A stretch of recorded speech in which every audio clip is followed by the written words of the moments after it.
다음은 어떤 아들에 대해 내려오는 이야기입니다. 그 아들의 아버지는 12달을 대표하는 12우상을 섬겼고 때론 우상을 만들어 팔았습니다. 어느 날 아버지가 외출하며 아들에게 우상 파는 가게를 맡깁니다. 사람들이 우상을 사러 가게에 들어옵니다. 아들은 우상을 사러 가게에 들어온 손님들에게 나이를 묻습니다. 어떤 손님은 자기 나이가 60세라, 또 어떤 손님은 70세라고 대답하면은 60이나 된 노인이 하루 만에 만든 우상을 섬기느냐, 70이나 된 노인이 자기보다 젊은 우상을 섬기느냐라면서 꾸짖어 보냅니다. 어떤 여인이 우상에게 바칠 고기를 한 그릇 가지고 가게로 들어옵니다. 그 여인이 떠나자 아들은 우상 하나만 남기고 망치로 우상들을 모두 부순 후 그 망치를 남은 우상의 손에 쥐어줍니다. 아버지가 돌아와 우상들이 모두 파괴된 것을 보고 아들에게 불같이 화를 냅니다. 그러자 아들이 천연덕스럽게 이렇게 대답합니다. 아버지, 어떤 여인이 이 고기를 우상을 위해 가져왔는데 우상들이 저마다 고기를 먹으려고 아우성치며 싸우자 저 힘센 우상이 망치를 가지고 자기보다 약한 우상들의 머리통을 부수었습니다. 아버지는 아들의 이야기를 들으면서 어이도 없고 한편으로 화도 나서 아들을 꾸짖습니다. 말도 안 되는 소리 하지 마라. 우상은 나무와 돌로 만든 것인데 그 나무와 돌이 무슨 고기를 먹겠다고 서로 싸우느냐. 아들은 곧장 아버지에게 단호하게 대답합니다. 아버지 입에서 나온 말을 아버지 귀로 들으십시오. 아버지 입에서 나온 말은 자신이 만들고 섬기는 우상의 본질은 나무와 돌이다입니다. 나무와 돌이 움직이지 못하듯 우상은 살아서 인간의 삶에 영향을 줄 수 없습니다. 그것을 알고 아버지 입에서 말한 것이라면은 그 입에서 말한 우상의 덧없음을 귀로 듣고 깨우치라는 것이 아들의 조언입니다. 아버지는 아들을 통해 우상의 허무함을 깨닫습니다.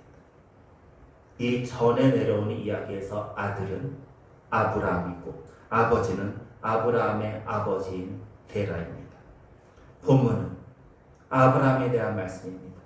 아브라함에 대한 말씀은 실은 본문 다음에도 이어집니다.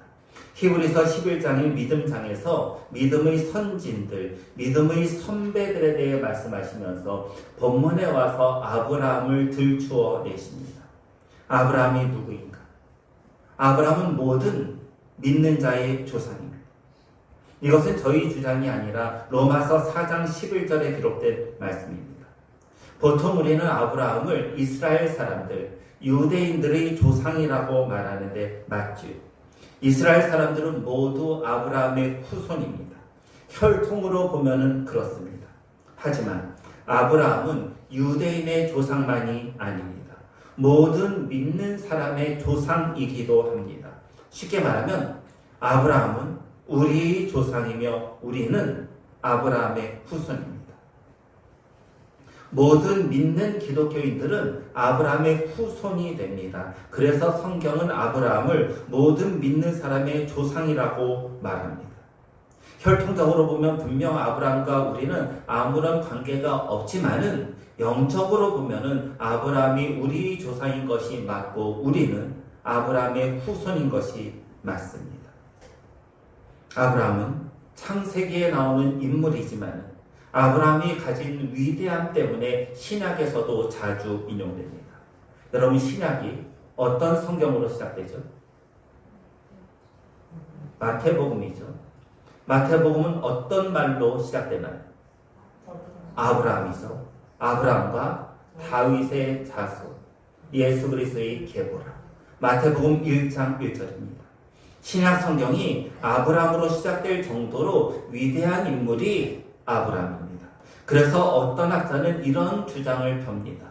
사실 어떤 영웅 목록도 아브라함을 제외할 수 없다. 영웅의 목록을 이렇게 다 기록하면은 그 어떤 영웅의 목록에서도 아브라함을 제외할 수 없다는 것입니다. 따라서 히브리서 11장에서 믿음의 선진들에 대한 목록을 이야기하면서도 아브라함을 빼놓지 않습니다. 본문을 보면은 모든 믿는 자의 조상 아브라함에게 있었던 신앙적 모습 또는 신앙적 특징이 나옵니다. 먼저 8절 상반절을 보시기 바랍니다. 믿음으로 아브라함은 부르심을 받았을 때 순종하여 라는 말씀이 나오죠. 아브라함이 어떤 사람인가를 묘사하는 중요한 표현이 8장 상반절에 나옵니다. 무엇일까요? 맞습니다. 순종입니다. 8절의 부르심을 받았을 때에 해당하는 헬라어를 보면은 현재 분사형으로 되어 있어요. 이것은 아브라함이 부르심을 받자마자 즉각적으로 순종했다는 뜻입니다. 아브라함의 부르심은 창세기 12장에 나옵니다. 창세기 12장 1절을 보면은 하나님이 아브라함에게 이렇게 말씀하십니다. 너는 너희 고향과 친척과 아버지의 집을 떠나 내가 내게 보여줄 땅으로 가라. 아브라함은 하나님의 이 말씀을 듣자 즉각적으로 순종합니다. 아브라함이 들은 하나님의 말씀은 고향, 친척, 아버지의 집을 떠나라입니다. 아브라함의 고향이 어디죠? 갈대아 우르지요. 갈대아 우르는 어디일까요? 어떤 학자들은 갈대아 우르를 메소포타미아 지역의 한 도시라고 주장합니다. 또 다른 어떤 학자들은 북메소포타미아의 한 도시라고 주장합니다. 남이든 북이든 상관없이 갈대아 우르가 메소포타미아인 것은 분명합니다. 메소포타미아가 어디죠? 네, 메소포타미아 문명, 우리가 배운 거. 세계 4대 문명지, 세계 4대 문명의 발생지입니다. 아브라함은 고향, 친척, 아버지의 집을 떠나라는 명령을 듣습니다. 자신이 지금 사는 곳은 문명의 발생지예요. 좋은 문명, 문화의 혜택을 누리는 곳입니다. 아마 지금 표현으로 말하면은 우리 이런 말은 사실 적합하지 않은데요. 서울, 그것도 서울에서 강남. 과거 분당을 천당 밑이라고 이야기했더니 분당. 제가 말씀드렸듯이 이런 표현은 적당하지 않아요. 그런 지역을 떠나라는 말처럼 들리는 거예요.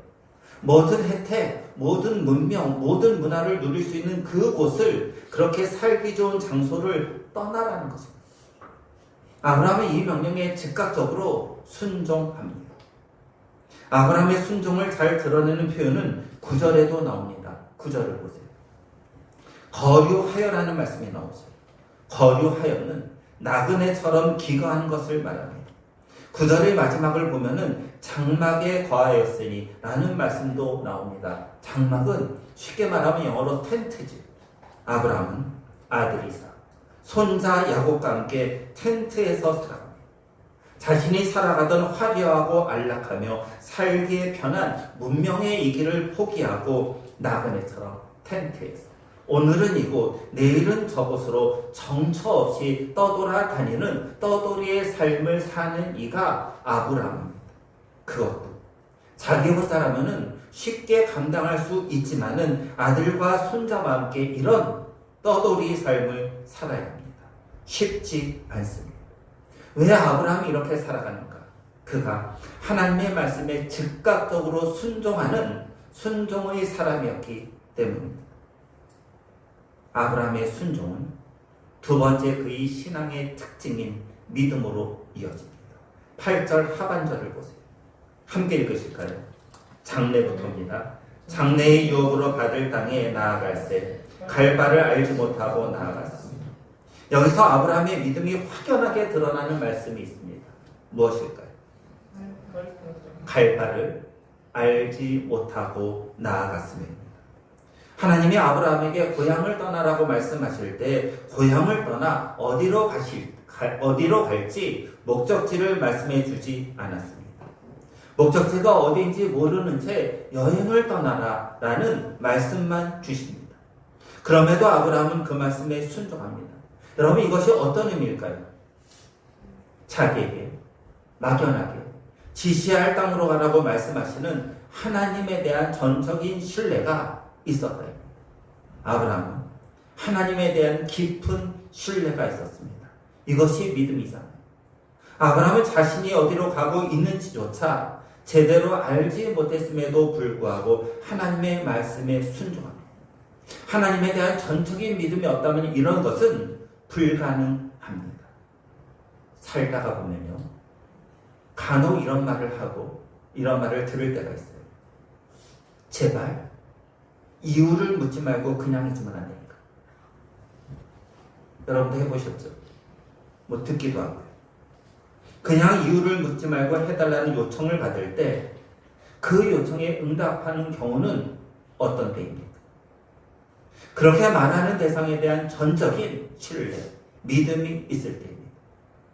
저 사람은 나에게 절대 해되는 일을 요구하지 않는다. 이런 전적인 믿음이 있으면은 아무 이유도 묻지 말고 그 사람이 요청하는 말을 합니다.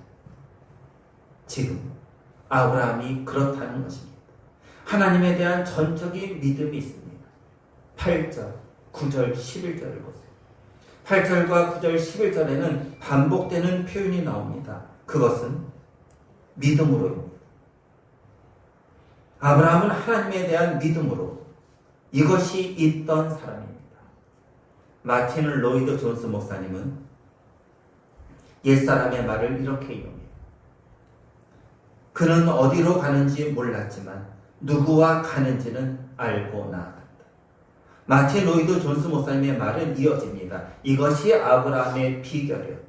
아브라함은 어디로 가는지 몰랐습니다. 그러나 아브라함은 마틴 로이드 존스 목사님의 말대로 누구와 가는지는 아는 사람입니다. 자신이 하나님과 동행한다는 믿음이 있던 사람입니다. 사실 아브라함이 가진 하나님에 대한 전적인 믿음은 쉬운 행동이 아닙니다. 여러분 한번 생각해 보세요. 아브라함이 지금 짐을 꾸리고 있습니다. 그러자 친척들, 주위의 사람들은 분명 아브라함에게 질문했을 것입니다. 아브라함, 너 어디 가니? 여러분 지금 상황이라면 이런 질문은 일반적이에요. 워낙 이사를 가고 오는 것이 자연스러워요. 그리고 이사를 많이 가고 많이 와요. 그래서 너 어디 가니라는 표현은 전혀 이상하지 않아요. 그러나 고대 사회는 다릅니다. 시족 사회예요. 우리나라만 해도 과거에 한 장소에서 태어나서 그 장소에서 죽었습니다. 이사는 상상도 못했습니다. 집성촌이라고 말하죠. 같은 성을 가진 사람들끼리 모여 살았습니다. 바로 옆집이 친척이에요. 그런 상황에서 아브라함이 짐을 쌉니다. 친척들은 무척 궁금하겠죠. 이웃도 마찬가지죠. 아브라함에게 묻습니다. 어디로 이사하는데? 그런데 답이 돌아와요. 나도 몰라. 나를 부르신 하나님이 그냥 지시할 곳으로 가래. 나도 어디로 가는지 가봐야 할 것 같아. 얼마나 바보 같고 무책임하며 무지하며 어리석은 대답입니까? 이런 말도 안 되는 일은 계속됩니다. 아브라함의 최종 도착지가 어디입니까? 가나안 땅이에요. 우리는 이미 성경을 봐서 알고 있어요. 그리고 하나님께서는 가나안 땅을 주신다고 약속도 했어요. 갈대아 우르에서요. 아브라함이 곧장 가나안 땅으로 오지 않죠. 어디를 거치죠? 갈대아 우르에서 하란을 거쳐서 가나안에 옵니다. 갈대아 우르에서 하란까지 거리가 얼마일까? 960km, 대략 1000km. 그럼 하란에서 가나안까지는 어느 정도일까? 빠른 길로 가면 480km, 조금 돌아가면 700km입니다. 그 힘든 여정을 거쳐서 하나님이 인도하신, 주시겠다고 약속하신 가나안 땅에 도착했습니다. 문명의 발생지를 떠나 말이 1500km, 1700km이지 하나님만 믿고 가족과 함께 고생해가면서 마침내 가나안 땅에 도착했습니다. 이 정도 수고라면 하나님께서 보상을 해주셔야죠. 무슨 보상이에요? 그 보상은 하나님이 이미 약속하신 거잖아요. 땅을 주겠다. 가나안 땅은 아브라함의 소유가 되어야 되지 않을까요? 아브라함이 가나안 땅에 도착했을 때 그 땅에는 누가 있었어요? 이미 가나안 토착민들이 있었습니다. 한동안 아브라함은 가나안 땅에 한 평도 소유하지 못했습니다. 언제 아브라함이 가나안 땅의 아주 조그마한 부분, 우리 표현으로 말하면 땅 한 평을 소유했어요. 언제? 아내 사라가 죽었을 때.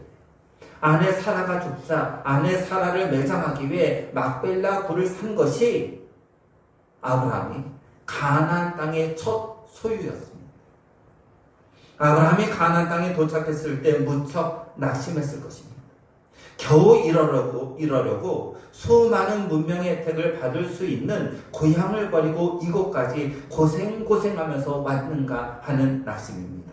그럼에도 아브라함은 하나님을 향한 믿음을 포기하지는 않았습니다. 종교개혁자 칼빈은 본문에서 아브라함을 빗대어 이런 말을 합니다.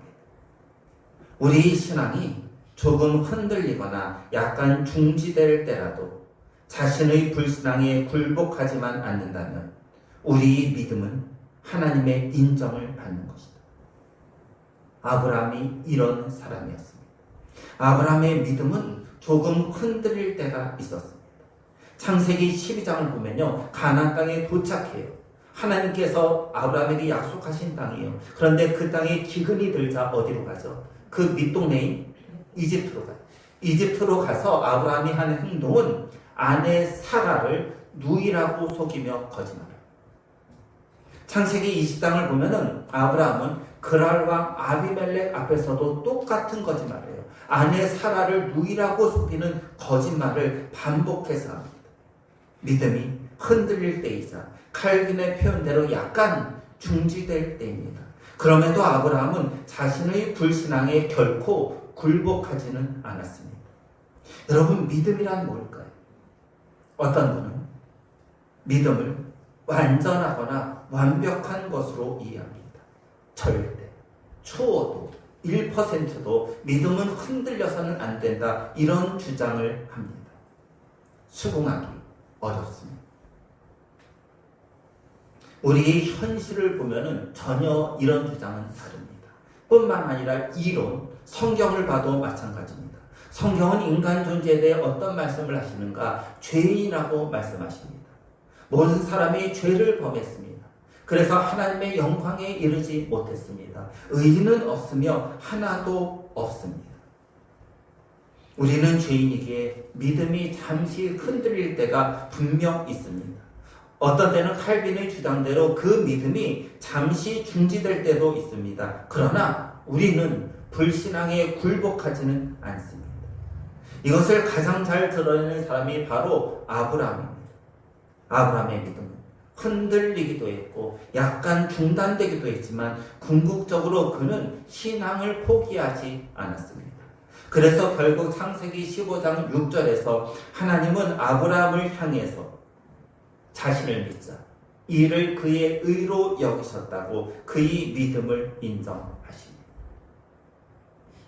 여기서 아브라함을 통해 보아야 할 모습, 특징, 세 번째 모습이 이어집니다. 9절과 11절을 보세요.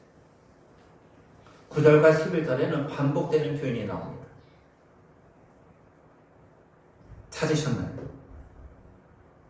9절과 11절에 반복되는 표현은 약속입니다. 9절에는 약속의 땅, 11절에는 약속하신 일을 미쁘신 줄 알았음이라는 말씀이 나오죠. 아브라함이 믿은 것은 하나님이 자신에게 주신 약속입니다. 그 약속은 크게 두 가지예요. 하나는 가나안 땅을 너와 너희 후손에게 주겠다. 그리고 다른 하나는 12절을 보시면은 아브라함의 후손을 하늘의 허다한 별과 해변의 무수한 모래와 같이 많게 하겠다입니다. 아브라함은 이 두 가지 약속을 믿었습니다. 성경을 보면은 아브라함은 아주 많은 것을 가진 사람입니다. 한 가지를 빼고 부러울 것 없이 모든 것을 가진 사람이 아브라함입니다. 아마도 점수로 환산하면은 아브라함은 99를 가진 사람입니다. 그런 아브라함이지만 세상적 관점에서 보면은 단 한 가지 가지지 못한 것으로 인해 99가 아닌 10 정도의 삶을 사는 사람이 아브라함입니다. 여러분, 아브라함이 가지지 못한 결정적인 한 가지가 있어요. 뭐죠? 아들입니다. 아브라함이 살던 고대 근동에서 아들이 없다는 것은 아주 고통스러운 수치였습니다. 도널드 그레이 바나우스라는 사람은 아브라함이 여행하면서 들은 상인과 아마도 이런 대화를 했을 것이라고 상상해서 말합니다. 저녁에 상인들이 인사하러 아브라함의 선막에 들어옵니다. 그리고 아마 서로 간에 상투적인 질문들이 오갑니다. 나이는 어떻게 되시나요? 당신의 이름은 뭔가요? 당신은 여기서 얼마나 사셨습니까? 이런 상투적 질문들입니다. 이어 상인들은 자신을 소개합니다. 그러자 아브라함도 자기 이름을 밝히지 않을 수 없습니다. 저의 이름은 아브라함입니다. 여러분, 아브라함의 이름의 뜻이 뭐예요? 많은 무리의 아버지입니다. 상인들이 아브라함이란 말을 듣자 그 의미를 알기에 이런 질문을 아브라함에게 던집니다. 많은 사람의 아버지시네요. 도대체 아들이 몇 명이기에 많은 사람의 아버지입니까? 아들을 몇 명이나 두셨습니까? 아브라함의 대답이 이어지죠.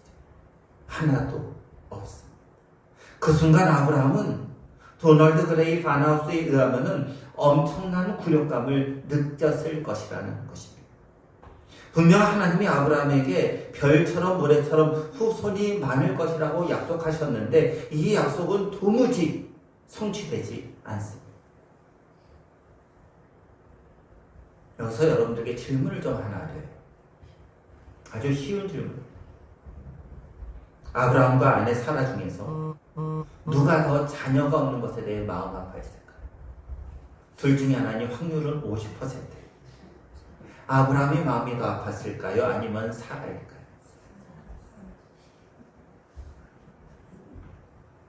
확률은 50%예요. 아브라함일까요? 사라일까요? 아브라함이 가나안을 향해 떠날 때 나이는 75세였습니다. 창세기 16장을 보면은 아브라함은 아내 사라 사이에서 아이가 태어나지 않는 것을 포기하고 사라의 종 하갈과 동침해서 아들 이스마엘을 낳습니다. 이때 아브라함의 나이는 86세입니다. 창세기 18장을 보면은 하나님이 비로소 아브라함에게 내년 이맘때가 되면은 아내 사라를 통해 아들을 낳을 것이다. 이 말씀을 주십니다. 이때 아브라함의 나이는 99세입니다. 그런데 내년 이맘때 아내 사라를 통해 아들을 낳을 것이라고 약속을 하신 그때 사라의 상태는 어떤 상태인가? 창세기 18장 11절은 사라의 상태를 이렇게 묘사하십니다. 사라에게는 여성의 생리가 끊어졌는지라. 의학적으로 여성에게 생리가 끊어지면 임신은 불가능합니다.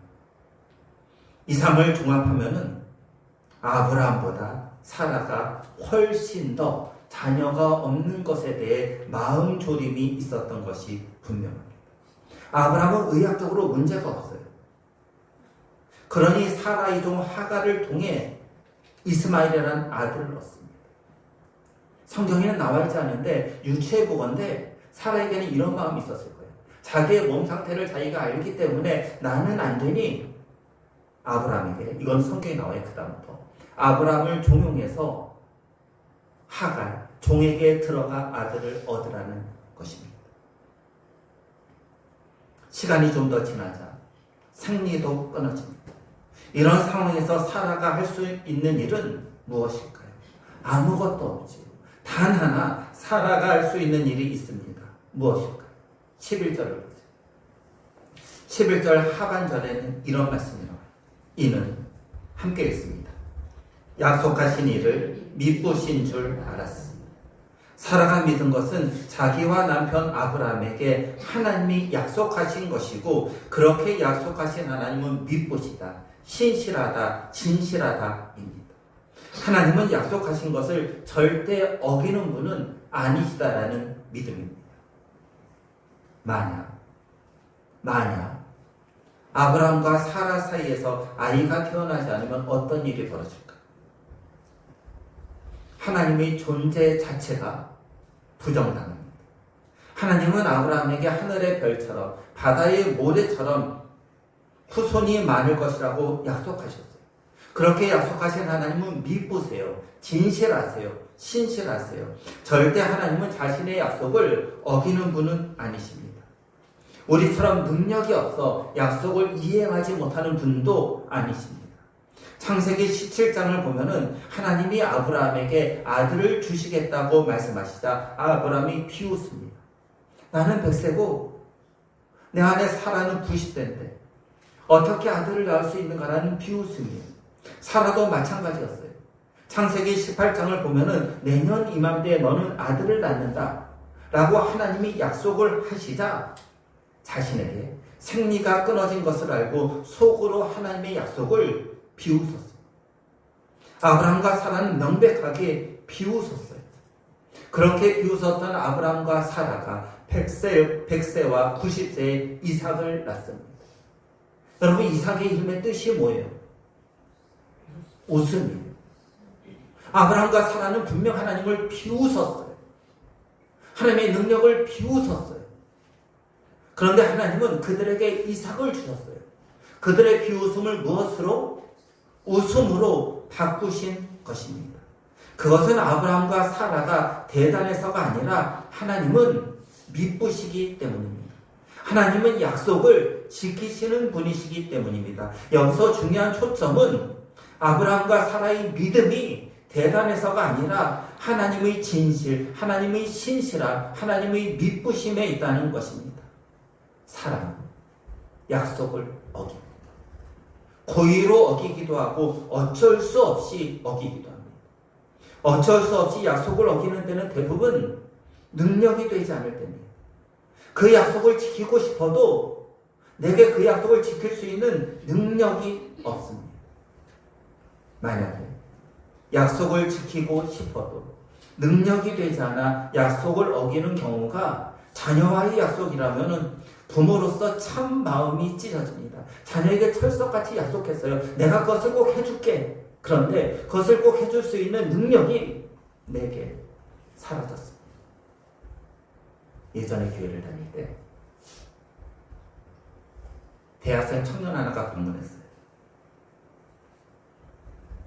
실은 방문하기 전에 먼저 전화를 줬어요. 전화를 주더니 그 청년이 그래요. 저는 음마 아파트에 사는 누구누구인데 혹시 목사님 샬롯츠빌에서 계셨습니까? 그래요. 아니, 나는 샬롯츠빌에 있지 않고 리치몬드에서 공부했는데 샬롯츠빌에서 사역을 했습니다. 그랬더니 제가 샬롯츠빌에 있는 교회를 다녔습니다. 그래요. 제가 이제 그 교회 나온 다음에 이제 그 교회 다녔던 청년이에요. 그래서 지금 그럼 우리 교회 다니냐 그랬더니 그렇다는 거예요. 그래서 그 청년을 만나서 한번 밥을 먹었어요. 이런저런 얘기를 하는데 샬롯츠빌에는 좋은 대학교가 있어요. 버지니아 주립대라고 보통 UVA라고 줄여 말하는데 주립대 중에 탑 1, 2위를 다투는 학교예요. 거기서 공부했어요. 그런데 자기가 거기서 공부할 때 부모님의 경제적 상황이 됐어요. 그런데 2년을 끝냈을 때 부모님의 경제적 상황이 좋아지지 않고 결국 귀국했어요. 그래서 그때 무엇을 하는가? 한국에 있는 대학교 편입을 준비하고 있었어요. 제가 마음이 안 갔어요. 그 청년도 굉장히 마음이 안 갔어요. 여러분 생각해 보세요. 자녀하고 약속했어요. 내가 그거 너 꼭 해줄게. 그런데 지금 상황이 되지 않아요. 얼마나 부모의 마음이 아플까요? 그런데 우리 아버지가 누구죠? 여러분과 저희 아버지가 누구예요? 하나님이에요. 그 하나님은 우리와 다르십니다. 능력이 없어 우리에게 약속하신 말을 지키지 못하시는 분이 아니세요. 그러기에 그 하나님은 우리와 하신 약속은 반드시 지키십니다. 미쁘십니다. 진실하고 신실한 분이 우리의 아버지이십니다. 이제 설교의 결론을 내리려 합니다. 제레마야 바로스는 이런 말을 했습니다. 경건한 사람은 성경을 읽다가 거기에서 약속과 마주칠 때마다 그 약속에 손을 얹고 이것은 제 유업의 일부분입니다. 이것은 제 것이며 저는 그것을 따라 살겠습니다. 이렇게 말해요. 사랑하는 성도 여러분, 우리는 매일 성경을 읽습니다. 큐티를 합니다. 그리고 교회 단톡방에 올라오는 분량대로 매일 성경도 읽습니다. 경건하게 살려는 소망이 우리에게 있기 때문입니다. 그렇게 성경을 읽을 때 약속을 발견하면 그 약속에 무엇을 해야 하는가? 여러분, 손을 얹고 기도하십니다. 저도 지난주에 그 약속에 손을 얹고 기도했어요. 어떤 기도입니까? 하나님, 오늘 내가 읽은 이 성경에서 하신 하나님의 약속은 나의 것입니다. 저의 것입니다. 라는 기도입니다. 이것은 분명 믿음의 기도입니다.